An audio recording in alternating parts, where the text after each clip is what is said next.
Salut, je m'appelle Sacha et je vais vous parler de La planète des singes, l'affrontement.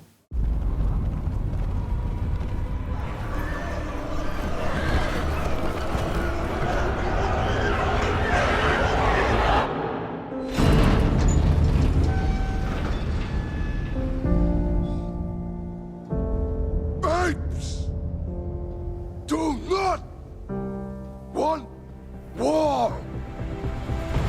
Du coup, La planète des singes, l'affrontement, c'est quoi? C'est l'histoire, c'est l'origine de comment les singes en fait ont pris le pouvoir sur Terre et ont réduit les humains à l'état de bêtes.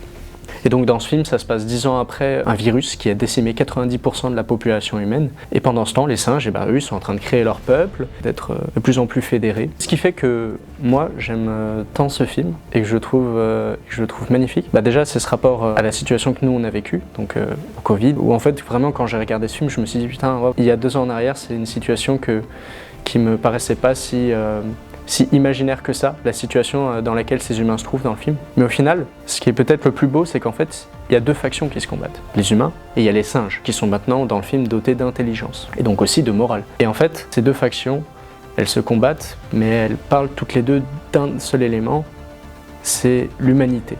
Enfin, ce que je trouve magnifique, c'est pas parce que ce sont des singes que ce sont des bêtes, c'est pas parce que ce sont des humains que qui font preuve d'humanité, c'est en fonction de leur choix, en fonction de ce qu'ils font, que on peut dire qu'ils font preuve d'humanité et qu'ils ne sont pas prédestinés dès le départ à être des méchants ou des gentils. En fait, chaque partie, chaque faction a ses arguments et ces arguments sont justifiés, on peut les comprendre. Et c'est ça qui est magnifique, c'est qu'on a de l'empathie pour chacun des deux, on les comprend, on se retrouve dans le même dilemme qu'eux.